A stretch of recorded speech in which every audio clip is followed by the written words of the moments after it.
Hello and welcome to Talk of the Game as a preview of matchday 33 at Stamford Bridge as Chelsea take on West Ham United. Gonzo, as always, let's start with our opponents. What do you make of Sarri Ball? I've not watched too much of Sarri Ball, it has to be said. I know the fans are not happy with him. I think possibly the owner's not happy with him, but what's different there? He's never happy with anybody. I mean, I've had some really good managers there down the years. They all seem to get sacked anyway. I'm quite sure Conte was a good manager, but for whatever reason, he didn't fit in there. I don't think maybe the manager always buys the players at Chelsea either. So there's probably some frustration there. He's moved to accommodate Jorginho. He's moved Kante out of position, and I know that's been a big bone of contention for a lot of the fans. I think it's always dangerous though when you've got this position where the players can report back to the owner, or the players can report back to the director of football, and the director of football doesn't really take any responsibility, can sign crap players. And it's just a weird situation, Chelsea, and it's worked for years, Geo, but maybe it's starting to slide a little bit now. What do you make of their season? I say so far, it's coming to them, but what do you make of the Chelsea season? They've been all right. I think it's hard for them. I do think it's hard because not that you feel sorry for them particularly, but Hazard clearly doesn't want to be there, and he is their best player by some considerable margin. So I don't think that helps. I don't think Sarri has helped by not playing probably the best defensive midfielder in the league in that position. But I think he's sort of tinkered with formations a little bit. I think the way he's handled the Hudson-Odoi thing is not great, and that could well be the dominating feature of their season. Not just that, but how they've dealt with their youngsters, how they've dealt with a Hazard situation, and the fact that they've had to be dragged kicking and screaming over hot coals by FIFA, by UEFA, and literally legally forced into a transfer embargo that will make them have to use what really is an excellent youth setup, which is really just a production line of players that they sell to everybody else. It's a funny season, though. Really is funny. Yeah, they're still in touching distance with the top four, but it's not what they were hoping. They would have been hoping for challenging for the title, and understandably so when you've got some players of the talent they've got in their squad. And, while there's question marks over if Sarri is getting the players he wants, at the end of the day, Higuain is Sarri's striker, and he got him in January. He's one of the best paid strikers in the world of football. He got him in. He's not really done anything. He scored that goal. In his first appearance, he scored that goal, which took a wild deflection. But since then, he's looked out of sorts. I've seen quite a lot of Chelsea recently. Against Everton in the first half, thought they were really good and deserved to be winning, but they were. Went in 0-0. Come out the second half, completely different Chelsea, and they barely threatened Everton's goal and got beat. Then they played Cardiff, and they got out of jail massively against Cardiff. They were shocking. Cardiff deserved to win that game. Just the thing is, you see all these Chelsea fans saying, you shouldn't be playing William, you shouldn't be playing Marcos Alonso. And you do wonder if it's just sort of like social media fans. But then when you watch the game, you do think, actually, they're right. These players, Marcos Alonso is not a patch on the player he used to be there. Then I watched them against Brighton midweek. The Brighton game was on. I decided to not tune into all this pandemonium over at Spurs. I thought, I'll watch the Chelsea game because that's who we're playing next. They were fantastic. Chelsea were fantastic. Hudson-Odoi was superb in his first start on the right wing. You can see why Chelsea fans have been screaming out for him playing. Refreshing to see. Loftus-Cheek started centre midfield, was absolutely superb in there. Giroud started up front. He's going to cause our centre-backs a handful if he starts and he plays the way he did against Brighton. And Hazard was buzzing all over the pitch. They turn up like they did against Brighton, they'll beat us. They turn up like they did against Cardiff, assuming we turn up, we've got a decent chance. It's just a successful season for Chelsea, Gonzo, if they get in the top four. Remember, they've also got to the League Cup final as well, but they did get beat on pens. Is it a successful? I think it's not a successful season. No, I'd just be in top four. That wasn't what the Chelsea project was all about, really. The thing is, Abramovich is no longer. Well, I was going to say he's no longer the richest show in town. He's not even in town anymore. I mean, you're more likely to see a T-Rex in England than you are to see Roman Abramovich these days. So you just wonder how much that detachment has hurt it. But certainly in terms of it being a successful season, finishing fourth, it's not why he invested all of that money. It's not why they've got that fantastic training ground they've got over in Cobham and all the other things that they've ploughed into it. They want trophies and they want to be competing for the Premier League title and in the latter stages of the Champions League. And both of those things are not happening. I don't think it's a disaster, but I think the problem with Chelsea fans isn't so much the lack of titles, etc. It's also the way they're playing. It's not good to watch. It's a bit dull. They're scraping wins against teams they, on paper, should be beating. They're watching Man City and Liverpool dispatch teams quite comfortably. Then when they go up against them, they're sort of struggling a little bit. And there's a difference between them and the top two. Last question on Chelsea, Gonzo, before we move on. Well, second last before we move on to West Ham. Have Chelsea lost the fear factor a little bit? Yes, I think they have. When teams like Everton, when teams like Cardiff feel, not that they're the same sort of team, obviously there's a distance between Everton and Cardiff, but when they feel that they can go in and do a job against them, regardless of what the results may well have been, they certainly, were up for it. When that happens, then I think you have lost the fear factor. It's certainly a million miles away from how opposition teams would approach the game against Manchester City, which they really do have that fear factor. They're coming at you from all angles. I think if you were probably to play Chelsea, you'd probably feel that if you could shut Hazard down, if you could dominate the midfield a little bit, then you might actually have half a chance against them. So, yes, I guess that fear factor is gone when you're just really watching one superstar player, when a lot of the other teams, you look at Liverpool, Salah's not firing, Mane will go and do it. So the very top teams have more than one superstar player. I quite agree. I echo that thoughts. And last question, as always, who you consider Chelsea's main players to be on Monday night? Well, you've got to say Eden Hazard, of course. I was interested to see Hudson-Odoi play, though, because he was involved in the goal, of course, and did. He made a menace of himself throughout. And I've seen William. I've seen him play well against West Ham. I know Pedro's a good player. I know they've got some other players with quality there. But I just think he'd be silly not to play him. And you're right about Loftus-Cheek there, of course, as well. We're struggling in the midfield at the moment, and somebody that has lots of different qualities may well, cause us some problems. I take what you say about Giroud, but it still has to be the star man and the player to watch out for is Eden Hazard. And whether he drifts left, right, whatever he's going to do, if he may well drift left and put himself up against Zabaleta, it could be a tricky old night. I think Giroud's the main one to watch out for. He changes the way Hazard plays, I think. I think he's the one that does those little touches. He knows where Hazard wants it. He knows where Hazard's running to. And Chelsea can give the ball to David Luiz, whack a 40-yard pass, Giroud's chest it, and Hazard's suddenly 20 yards out from your goal with the ball at his feet. I think Giroud's the key player.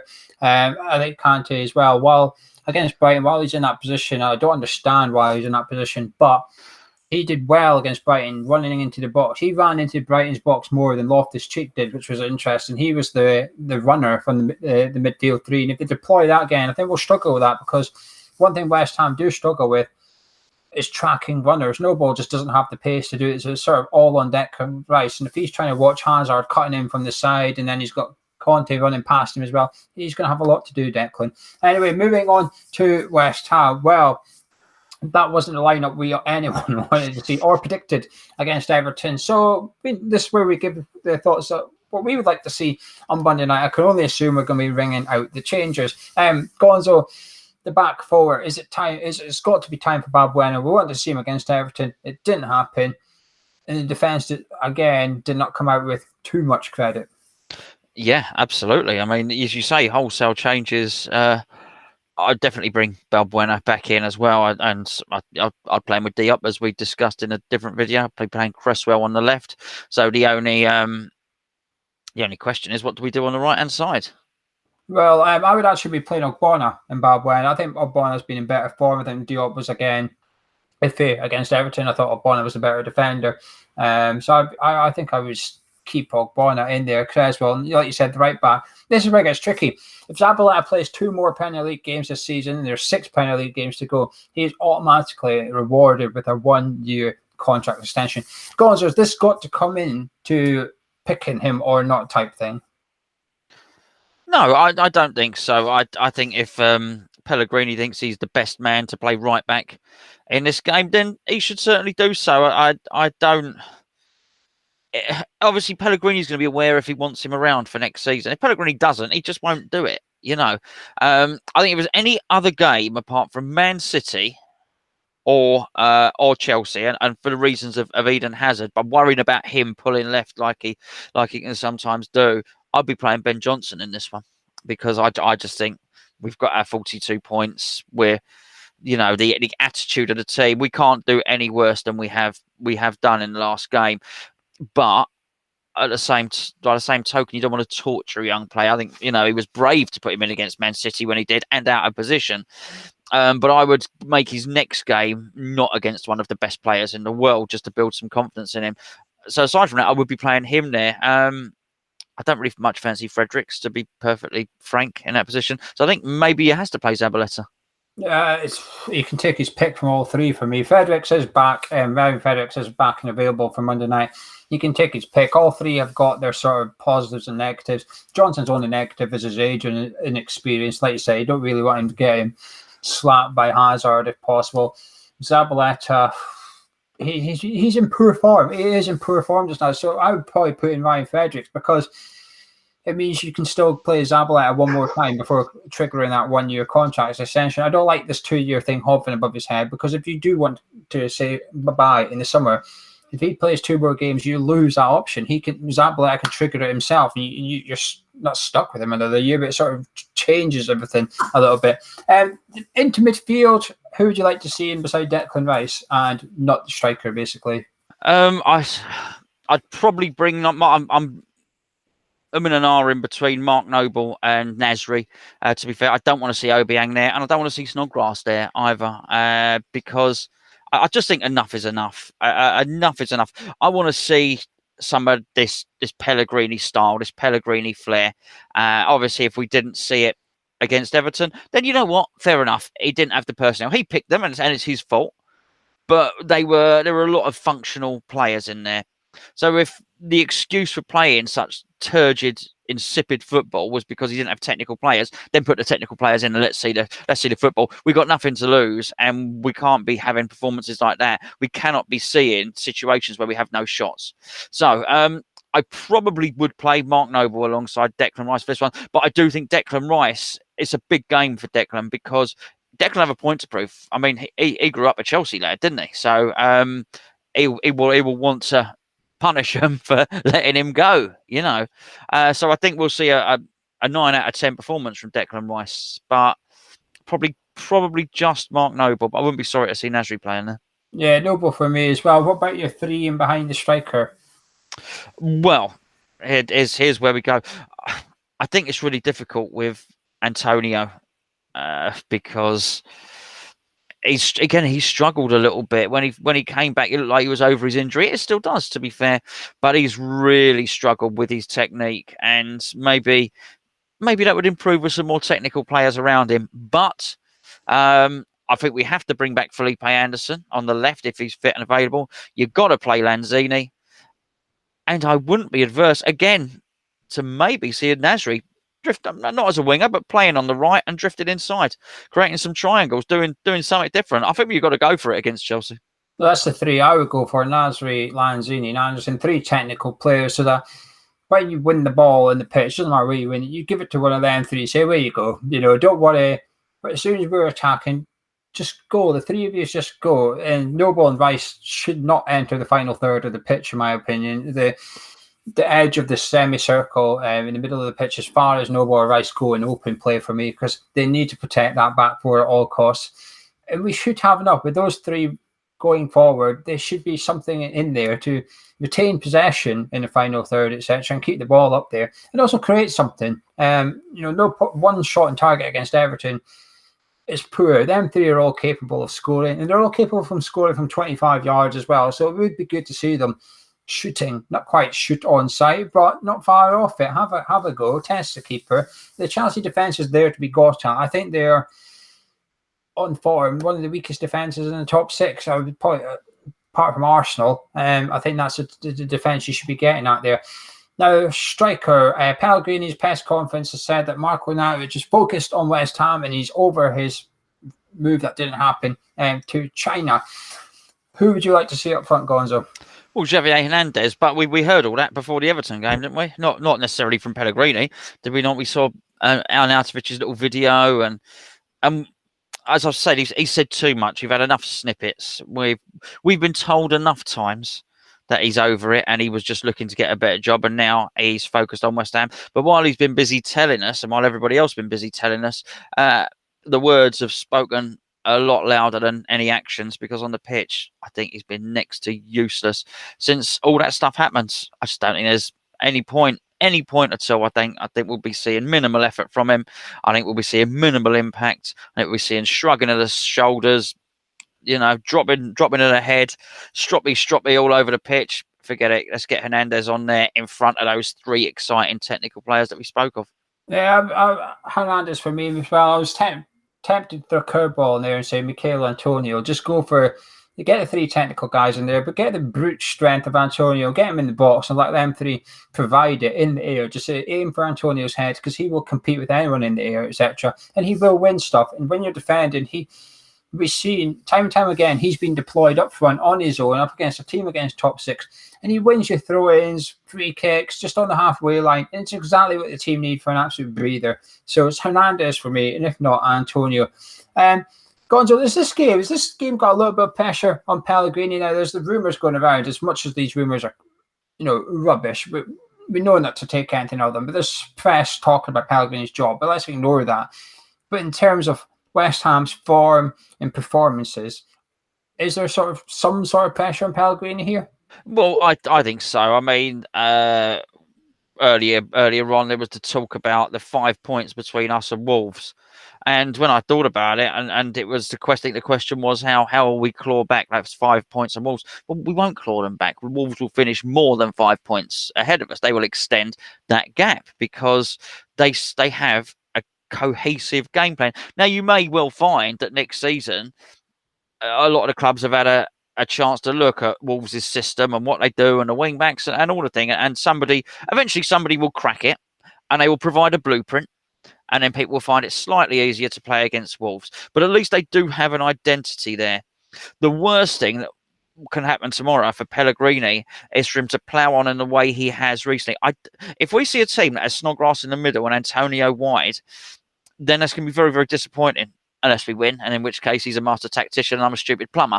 But I would really like to see him stamp a little bit of identity on the team and take that pressure away, for him to sort of announce by the way he plays, by the team, to announce that this is the Pellegrini way. Even if we lose, let's have some shots, because that's not good enough. We didn't think we were signing up for that. We had that under Moyes, the game with not much possession and no shots. We've been there. We thought we were getting something different, and I think we are. So it's an isolated game or two, but yeah, I do think there's a little bit of pressure on him just to prove himself and to show that going into next season, there's a lot to look forward to once he gets the deadwood out of the squad. Yeah, I think there's almost a way that he sort of needs to say to the board, really, you need to keep backing me because I will generate results. Because at the end of the day, if you were the owner of West Ham United right now, you'd be looking at it thinking, well, I spent 100 million and we are exactly where we were last season. So Pellegrini needs to improve on that a little bit, performance-wise and results-wise. But it's also the fan base for me. After the Everton game, it's the first time I've heard fans sort of saying, I'm not sure in Pelly, I'm not sure in Pellegrini. Some fans trying to say, well, how many games this season have we seen this free-flowing attacking football by Pellegrini, and alluding that even the wins recently have been scraped or they haven't been as good as we thought, etc. So I think there is some pressure in a pipe. This doesn't mean anyone wants Pellegrini sacked before anyone jumps to conclusions. It's just there's a little bit of a different vibe about Pellegrini in the last 2 weeks, as far as I'm concerned. But saying all that, Gonzo, I've got a feeling I know your answer to this one, but just for the formality of the show, are you confident? No, I'm not particularly confident, but I'm not dumping it either, quite frankly, because I do think we are more than capable to raise our game against Chelsea in many respects. We've been most fallible. Once you forget the first 4 games, we've been most fallible this season when we've gone into games expecting to win. It sounds familiar, it does, doesn't it? But I think it's quite within ourselves to turn up at Stamford Bridge for Felipe Anderson to look like Eden Hazard, and for us to have a very good game. But I'm not yet confident of winning. How can you be? But I've got a feeling we'll turn up and do something. I'm optimistic. I mean, it can't be much worse than the Everton performance in terms of performance-wise. I mean, we'd literally have to stand still for that to happen. We're saying that Perez tried it against Everton, didn't he? But Pellegrini, the team lineup is going to set the tone for the evening a little bit at West Ham. If he rings out the change, if he brings in 4 or 5 players, we'll think this is what we want to see. We want to see no prisoners by Pellegrini. But if he was to try something like he did against Everton, where he surprised us all, and not in a good way, that's when people are going to think, oh, what's he doing here? There's a lot of pressure on Sarri. On Monday night, if we get an early goal, that fans will turn on Sarri. They'll start singing their song where they tell Sarri they don't appreciate Sarri ball, and that's exactly what we need. We need to get the home fans singing about the Chelsea way and how it's not going. It's also the way if Sarri doesn't start Callum Hudson-Odoi and or Loftus-Cheek, that will also upset the home fans where the ball's even kicked. Those 2 players that Sarri's been sort of not keen on starting anyway, it'll make a big difference. I'm optimistic. Our record against top 6 isn't too bad this season. You know, we've beaten Man United, we've beaten Arsenal, we drew with Chelsea in the last game as well. There's reason for optimism. With all that said, Gonzo, may I have the score prediction, please? Oh, you know my score prediction. It's remained the same all day, and it's Archbishop Desmond, mate. So Gonzo is going for a cheeky 2-2 at Stamford Bridge. I will be going for the same outcome, but slightly less goals. I'm going to be going for a 1-1 draw at the Bridge. Bloody hell, too optimistic. We're more optimistic for this game than we have been against, like, Southampton for some reason. But anyway, you guys at home, let us know the lineup you want to see, because that's the big question, I suppose. Myself and Gonzo have got exactly slightly different teams. I want to see Obona and he wants to see Diop, but apart from that, it's all the same. But there's loads of different combinations you can have, so let us know below. Also, let us know your score predictions as well. We'll keep an eye on the comments because we're going to be doing a video soon towards the end of the season about YouTube comments. But Gonzo, say goodbye. Goodbye. It's goodbye from me as well. Drop a like and if you've enjoyed it. Subscribe if you're new around here, and we will see you on Monday night, hopefully celebrating 3 points for West Ham.